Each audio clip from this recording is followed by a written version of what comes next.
Hello dear students, स्वागत है आपका आज के इस क्लास में। और आज के इस वीडियो में हम छत्तीसगढ़ बोर्ड परीक्षा क्लास 12th के डूएस डायरेक्टेड के इम्पोर्टेंट क्वेश्चंस कवर करने वाले हैं।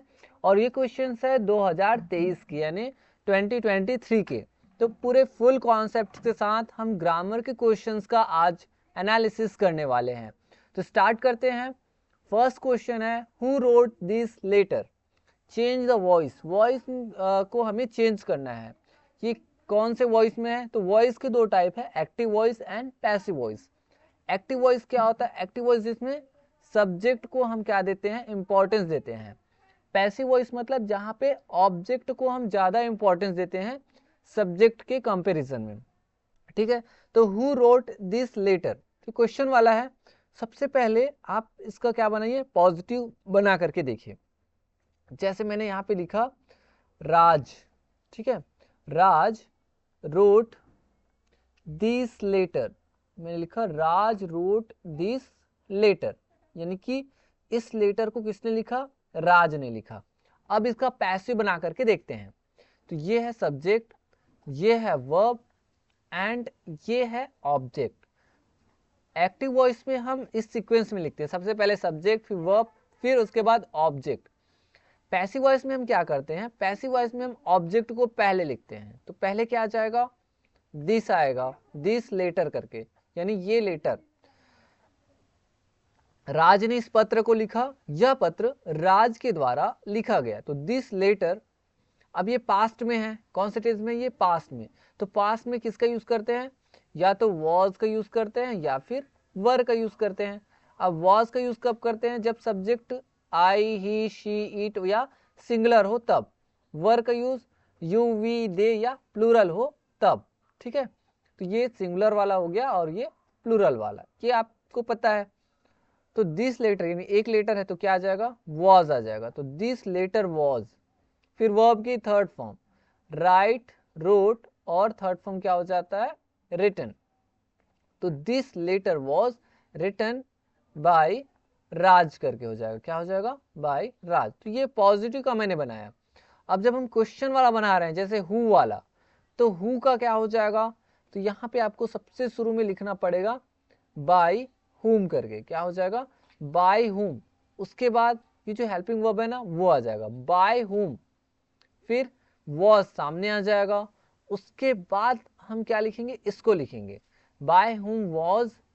फिर दिस लेटर, फिर वर्ब की थर्ड फॉर्म क्या हो जाएगा? पैसिव वॉइस में हमेशा वर्ब की थर्ड फॉर्म ही यूज करना होता है।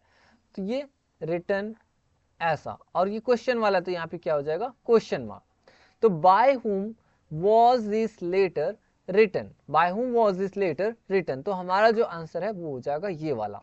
बाय हुम को बस शुरू में जो ऐड करना है, फिर वॉज हेल्पिंग वर्ब, फिर उसके बाद ऑब्जेक्ट को, फिर उसके बाद वर्ब की थर्ड फॉर्म।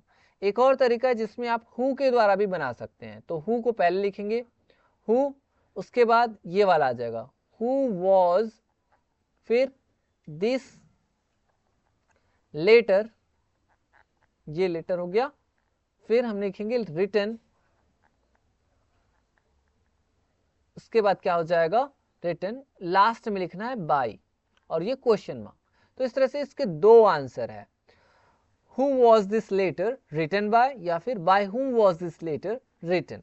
अंडरस्टैंड? तो ऐसे आप बना सकते हैं। जब आपको समझ ना आए तो सबसे पहले उसका पॉजिटिव बना करके देखना। पॉजिटिव बनाने के बाद फिर आप उसका पैसिव वॉइस में चेंज करना, यानी कोई ना कोई चीज ऐड करके पॉजिटिव बनाएंगे, फिर उसका पैसिव वॉइस बनाएंगे, फिर उसके अकॉर्डिंग उसकी हेल्प से आप ये हु वाला का बना सकते हैं ऐसे। तो ये हुआ आपका change the voice, active to passive. तो इसके दो आंसर है, आंसर 1, आंसर 2। एग्जाम में दोनों में से कोई भी आप लिख सकते हैं, दोनों ही सही हैं। नेक्स्ट देखिए, if I am not invited I will not go to the picnic. हाँ, इसका जो हिंदी अगर आप समझेंगे तो क्या हो जाएगा? हु रोट दिस लेटर, मतलब इस पत्र को किसने लिखा। और अगर हम पैसिव में इसका अनुवाद देखें तो क्या हो जाएगा? यह पत्र किसके द्वारा लिखा गया। ठीक है, ये वाला देखिए, if I am not invited I will not go to the picnic. यहाँ पे बोल रहे हैं कि अगर मुझे इनविटेशन नहीं दिया गया, अगर मुझे इनवाइट नहीं किया गया, आमंत्रित नहीं किया गया, तो मैं पिकनिक में नहीं जाऊंगा। ठीक है, तो यहाँ पे हमें क्या करना है, अनलेस का यूज करना है। किसकी प्लेस पे, इफ की प्लेस पे। तो देखिए अनलेस और इफ की जब हम बात करते हैं ना, तो जो इफ है, इफ प्लस नॉट, यानी if plus negative is equal to क्या होता है, अनलेस होता है। क्या होता है, अनलेस। तो जो अनलेस है ना, ये अपने आप में नेगेटिव वर्ड है। इफ मतलब क्या होता है, अगर या यदि, अगर या फिर यदि। लेकिन अनलेस का मतलब क्या होता है, अगर नहीं या यदि नहीं होता है। इसका मतलब क्या होता है, यदि नहीं। तो यहाँ पे क्या हो जाएगा, अब हम सीधा डायरेक्ट आंसर लिखते हैं। तो मैंने लिखा इफ की प्लेस पे लिखा अनलेस, अनलेस आई एम। अब नॉट हटा देंगे क्योंकि अनलेस का मतलब क्या होता है, इफ प्लस नॉट होता है। तो unless I am invited, unless I am invited, I will not go to the picnic। ठीक है, तो इस तरह से ये आ गया। तो क्या हो जाएगा, अगर नहीं, अगर मुझे इनवाइट नहीं किया गया, या यदि मुझे इनवाइट नहीं किया गया या नहीं किया जाता है, तो मैं पिकनिक पे नहीं जाऊंगा। तो ये हो जाएगा इस तरह से। इफ की जगह इफ और नॉट को रिमूव कर दो, इसके प्लेस पे आपने लिख लिया unless, unless I am invited. फिर सेकेंड वाला जो पार्ट है ना, वो एज इट इज है, देखिए सेम। तो ऐसे बना सकते हो, कितना इजी है देखिए, अनलेस और इफ का यूज, है ना। नेक्स्ट देखिए, the teacher said the sun rises in the east, change the narration. अब नरेशन के कितने टाइप है, दो टाइप्स है। कौन कौन से, डायरेक्ट और क्या होता है, इनडायरेक्ट। डायरेक्ट और इनडायरेक्ट। अब ये डायरेक्ट में दिया हुआ है, हमें इसे इनडायरेक्ट में चेंज करना है। डायरेक्ट मतलब क्या, डायरेक्ट मतलब same dialogue.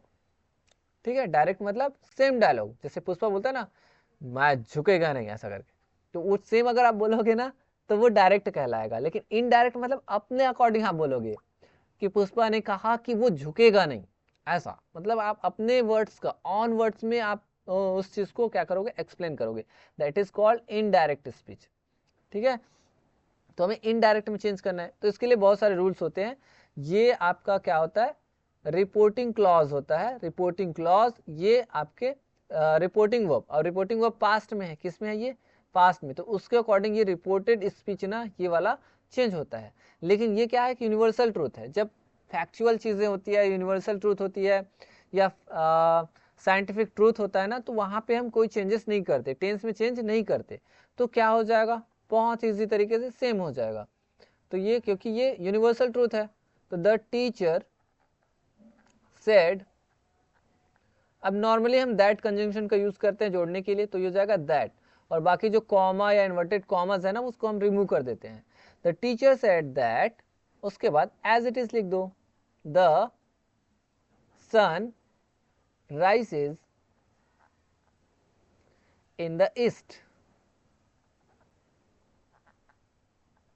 In the east करके। तो इस तरह से ये आपके आंसर हो जाएंगे, the sun rises in the east, full stop. बस यही आपका आंसर है। नेक्स्ट देखिए, she said to me please bring me a glass of water, change the narration. Narration change करना है।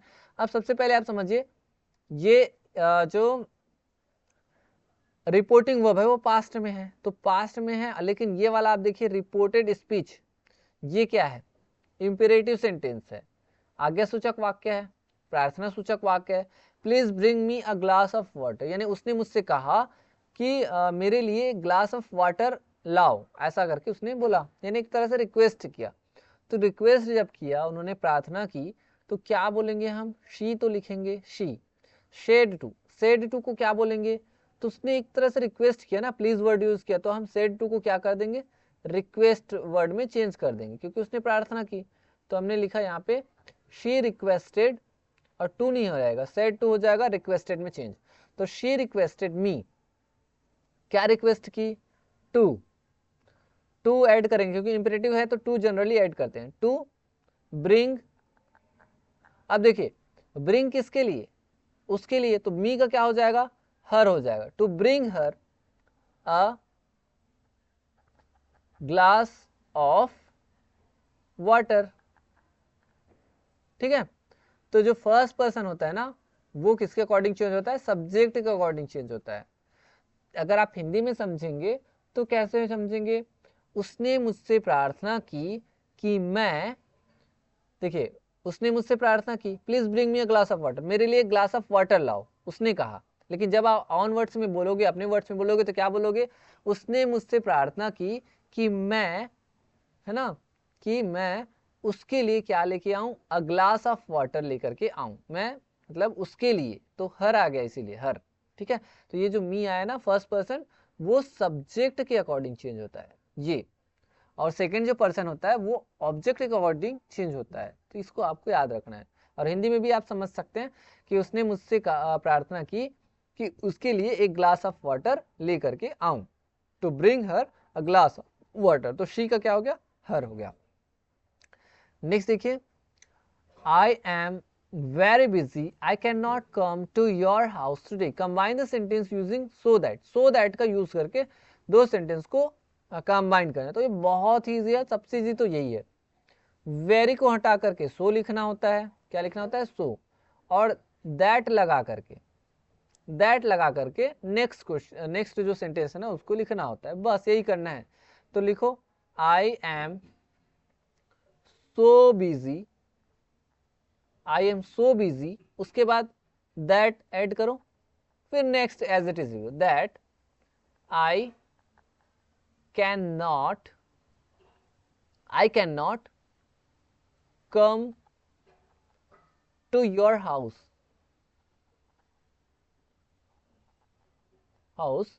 टुडे।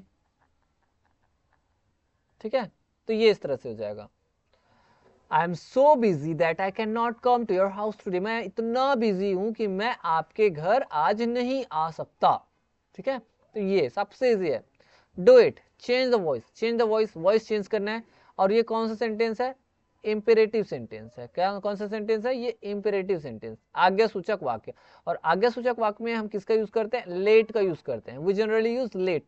ओके, तो लेट का यूज करेंगे तो क्या हो जाएगा, लेट प्लस जो ऑब्जेक्ट होता है ना वो आ जाता है, उसके बाद फिर बी, फिर वर्ब की थर्ड फॉर्म। इसी फॉर्मूला का यूज करना होता है। जैसे ये क्या हो जाएगा, सबसे पहले हम यूज करेंगे लेट, ऑब्जेक्ट क्या है, इट, लेट इट, उसके बाद फिर बी ऐड करेंगे, बी, उसके बाद डू का थर्ड फॉर्म। पैसिव वॉइस मतलब ऑलवेज थर्ड फॉर्म का यूज करना है। तो डू डज होता है, उसके बाद डिड होता है, फिर थर्ड फॉर्म क्या होता है, डन। तो ये हो जाएगा done, let it be done. तो ये हमारा आंसर हो जाएगा। वैसे अगर हम देखें और भी चीजें, एक एग्जांपल और मैं बता रहा हूं, ओपन द डोर। ठीक है, ये एक है। तो यहाँ पे ओपन क्या है, वर्ब है, ओपन द डोर ये क्या है, ऑब्जेक्ट है। तो इसी फॉर्मूला का यूज करके अगर मैं बनाऊं सेकंड का, तो क्या हो जाएगा, लेट, ठीक है, द डोर ऑब्जेक्ट पहले लिखेंगे। देखिए इसी फॉर्मूला का यूज कर रहा हूं मैं, लेट द डोर, उसके बाद फिर बी लिखेंगे, बी, उसके बाद ओपन का थर्ड फॉर्म क्या होता है, open, late the door be open. तो इस तरह से ये बन जाता है। तो ये बहुत इजी है, बहुत इजी तरीके से आप ऐसे बना सकते हैं, अंडरस्टैंड। तो let the door be open. Next देखिए, combine the sentence using either or, या आइदर और भी रीड करते हैं इसे। तो आइदर और का यूज करना, या तो या, तुम मूर्ख हो, तुम फुलिश हो, तुम जोक बना रहे हो। तो यहां पे हम क्या बनाएंगे, या तो तुम मूर्ख हो, या फिर तुम जोक कर रहे हो या मजाक कर रहे हो। तो इसका क्या हो जाएगा, देखिए इसमें कॉमन क्या है उसको पहले देखना है, यू आर, यू आर। ठीक है, तो यहाँ पे हम एक बार लिखेंगे you are, okay, you are. अब उसके बाद हम लिखेंगे आइदर या इधर, यहाँ पे लिखिए आइदर, यू आर इधर या आइदर। उसके बाद फिर इसको लिखना है, इस एडजेक्टिव को, यू आर इधर फुलिश, यू आर आइदर या इधर फुलिश। उसके बाद ये खत्म हो गया, उसके बाद फिर लिखेंगे और, क्या लिखेंगे, और, यानी कि ये हो गया, फिर ये, और यू आर आइदर फुलिश और उसके बाद फिर नेक्स्ट क्या बचा, मेकिंग अ जोक, इसको आप लिखेंगे तो क्या हो जाएगा, मेकिंग अ जोक। इस तरह से, मतलब या तो आप मूर्ख हो या फिर जोक कर रहे हो या मजाक कर रहे हो, इस तरह से। इसको अगर आप देखेंगे डू इट मतलब इसे करो, या अगर हम पैसिव बना रहे हैं तो इसे किया जाए हो जाएगा, इसे किया जाए। जैसे अगर आप बोल रहे हैं ओपन द डोर, दरवाजा खोलो, लेकिन इसमें हम बोल रहे हैं दरवाजा खोल दिया जाए, तो ऐसा जो है ना क्या होता है, अनुवाद होता है, ट्रांसलेशन हिंदी में आप समझेंगे तो। नेक्स्ट देखिए, you are very weak you can not walk, यहाँ पे combine the sentence using too too, too too का यूज करके जो है कंबाइन करना है। सो दैट का यूज करके कंबाइन करना हमने सीख लिया। सो दैट में क्या होता है, बहुत इजी, सो वेरी की जगह पे सो लिखना है और उसके बाद दैट करके नेक्स्ट लिख देते हैं। टू टू में ये भी बहुत इजी है, सेम वही है, थोड़ा सा अंतर है इसमें, मतलब तुम बहुत वीक हो, तुम बहुत कमजोर हो, ठीक है, तुम चल नहीं सकते। इसी को टू टू का यूज करके हम लिखते हैं ना, तो ये नेगेटिव टाइप का यूज होता है, तुम इतने कमजोर हो कि चल नहीं सकते, ऐसा यूज होता है।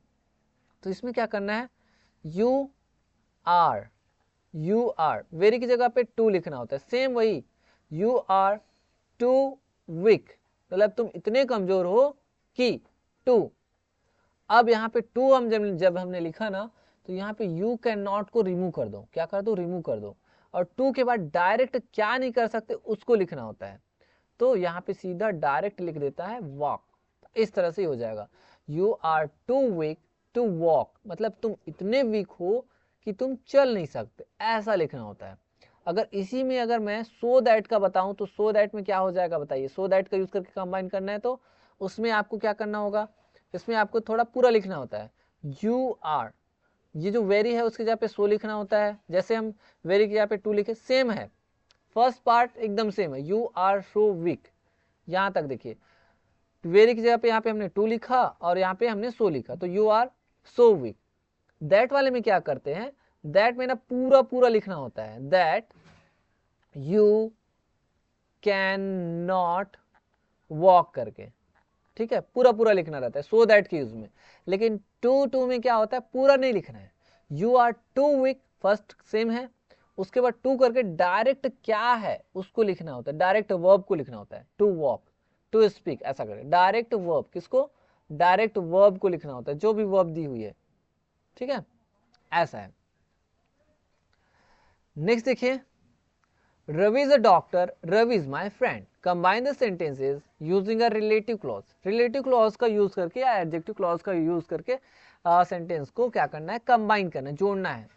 तो रवि एक डॉक्टर है, रवि मेरा दोस्त है, तो क्या हो जाएगा इसका, रवि, ठीक है, रवि हमने लिखा, फिर who is a doctor, who का यूज कर सकते हैं, who is a doctor, Ravi जो कि एक डॉक्टर है, Ravi who is a doctor, उसके बाद क्या लिखेंगे, इज माई फ्रेंड, रवि जो कि एक डॉक्टर है वो मेरा दोस्त है। इस तरह से Ravi who is a doctor is my friend, तो यहाँ पे हमने रिलेटिव क्लॉज का यूज किया ना, रवि इज माई फ्रेंड या हु इज अ डॉक्टर ऐसा करके, यहां से यहां तक, Ravi who is a doctor, देखिए यहां से यहां तक ये रिलेटिव क्लॉज है, रवि इज माई फ्रेंड ये मेन क्लॉज है, तो इस तरह से हमने रिलेटिव क्लॉज का यूज किया, तो ये हो जाएगा Ravi who is a doctor is my friend, तो ये आपका आंसर हो जाएगा। तो ऐसे आपको समझाने के लिए यहाँ मैं बॉक्स लिखा हुआ है ना, एग्जाम में आप सीधा लिखेंगे Ravi who is a doctor is my friend, Ravi जो कि एक डॉक्टर है वो मेरा दोस्त है। नेक्स्ट देखिए, we do our homework daily, change into interrogative, interrogative में चेंज करना है, क्वेश्चन वाला बनाना है। तो सबसे पहले आप जब भी आप टेंस से रिलेटेड क्वेश्चन देखते हैं तो सबसे पहले क्या देखना है आपको, टेंस देखना है, ये सेंटेंस कौन से टेंस का है, तो कौन से टेंस का है, तो ये है प्रेजेंट टेंस का, कौन से टेंस का, प्रेजेंट का, प्रेजेंट में कौन सा, प्रेजेंट सिंपल टेंस या प्रेजेंट इंडेफिनिट टेंस, ठीक है। तो प्रेजेंट सिंपल या प्रेजेंट इंडेफिनिट टेंस का स्ट्रक्चर क्या होता है, तो सब्जेक्ट होता है, फिर वर्ब की फर्स्ट फॉर्म, उसके साथ एस या फिर एस भी आ जाता है, फिर उसके बाद ऑब्जेक्ट। अब इसका इंट्रोगेटिव जब हम बनाते हैं तो क्या लिखते हैं, डू या फिर डज को सामने ले आते हैं, टेंस के रूल में मैंने पहले बताया हुआ है, अगर आपने नहीं देखा तो उन वीडियोस को देख सकते हैं। डू या डज आ जाता है, फिर क्या लिखते हैं, सब्जेक्ट लिखते हैं, फिर क्या लिखते हैं, वर्ब की फर्स्ट फॉर्म, एंड देन फिर उसके बाद हम लिखते हैं ऑब्जेक्ट, फिर उसके बाद क्वेश्चन मार्क। तो यहाँ पे we do our homework daily, हम अपना होमवर्क डेली करते हैं। तो इसका इंट्रोगेटिव क्या हो जाएगा, क्या हम अपना होमवर्क डेली करते हैं। तो देखिए सब्जेक्ट क्या है, वी है, तो वी के साथ क्या आएगा, डू आएगा, तो यहाँ पे मैंने लिखा डू। फिर उसके बाद क्या लिखना है, सब्जेक्ट लिखना है, तो डू वी, डू वी। फिर वर्ब की फर्स्ट फॉर्म, वर्ब क्या है इसमें, वर्ब यही है ना, डू, यानी इसका मतलब क्या होता है, करना। तो यहाँ पे डू वी, ये जो डू है ना, ये हेल्पिंग वर्ब है, क्या है, हेल्पिंग वर्ब। और नेक्स्ट जो वर्ब है वो मेन वर्ब है, ये हेल्पिंग वर्ब, और यहाँ पे मेन वर्ब लिखेंगे, तो डू वी डू। उसके बाद वर्ब के बाद क्या लिखना है, ऑब्जेक्ट। ऑब्जेक्ट क्या है यहाँ पे, ऑब्जेक्ट है आवर होमवर्क, तो यहाँ पे लिखेंगे do we do our homework. उसके बाद जो अदर है उसको आप बाद में लिखिए, डेली का डेली लिख देते हैं, या एडवर्ब है, ठीक है। So do we do our homework daily, तो इस तरह से आप बना सकते हैं। तो ये आपका आंसर हो जाएगा, do we do our homework daily, क्या हम अपना होमवर्क डेली करते हैं, ऐसा। नेक्स्ट देखिए, it is certain Kamala will come to school, combine the sentence using noun clause. Noun clause का यूज करके क्या करना है, सेंटेंस को कंबाइन करना है, ओके। तो कंबाइन करते हैं, इट इज सर्टेन, आप लिखेंगे it is certain, it is certain. फिर नाउन क्लॉज का यूज करना, तो यहाँ पे हम लिखेंगे दैट, दैट कंजंक्शन का यूज करते हैं। ये सर्टेन, ये निश्चित है, क्या निश्चित है, that Kamala will come to school, क्या हो जाएगा, Kamala will come to school. ये निश्चित है कि कमला स्कूल आएगी, it is certain that Kamala will come to school, ये आपका आंसर हो जाएगा। नेक्स्ट देखिए, हाँ, तो नाउन क्लॉज क्या है इसमें, it is certain main clause हो जाएगा, that Kamala will come to school, ये हो जाएगा आपका नाउन क्लॉज, क्या हो जाएगा, नाउन क्लॉज, इस तरह से। नेक्स्ट देखिए, Seema is hard working, Seema is honest, combine the sentence using not only but also. Not only but also का यूज करना है, यानी कोरिलेटिव कंजंक्शन का यूज करके कंबाइन करना है। तो सीमा इज क्या है, कॉमन है, तो इसको हम क्या लिखेंगे, एक बार लिखेंगे, क्या कितने बार लिखेंगे, एक बार। तो यहाँ पे हमने लिखा सीमा इज, फिर क्या लिखना है, नॉट ओनली, सीमा इज, फिर नॉट ओनली। उसके बाद देखिए यहाँ पे क्या दिया है, हार्ड वर्किंग, ये एडजेक्टिव है, तो उसको लिखेंगे, Seema is not only hard working, Seema is not only hard working. फिर उसके बाद क्या लिखेंगे, बट आल्सो लिखेंगे, क्या लिखेंगे, बट आल्सो। फिर नेक्स्ट एडजेक्टिव, बट आल्सो क्या, ऑनेस्ट। तो इस तरह से हो जाएगा, Seema is not only hard working but also honest, मतलब सीमा न सिर्फ हार्ड वर्किंग है, कठिन परिश्रमी है, बल्कि ईमानदार भी है। तो इस तरह से ये आपका आंसर हो जाएगा। तो इस तरह से डियर स्टूडेंट्स, आज की इस क्लास में हमने प्रीवियस ईयर के जितने भी क्वेश्चंस थे उन क्वेश्चंस का अच्छे से अध्ययन किया, अच्छे से हमने समझा कि कैसे हम अलग अलग कंजंक्शन या टेंस के क्वेश्चंस, कंजंक्शन वाले क्वेश्चंस, क्लॉज वाले क्वेश्चंस, एक्टिव पैसिव वॉइस वाले क्वेश्चंस, नरेशन वाले क्वेश्चंस, ये सारे क्वेश्चंस का आज हमने डिटेल एनालिसिस कर लिया है। आई होप कि आपको आज की जो क्लास है वो काफ़ी अच्छे से पसंद आई होगी। तो मिलते हैं नेक्स्ट वीडियो लेक्चर में, तब तक के लिए आप पढ़ाई जारी रखिए एंड थैंक यू।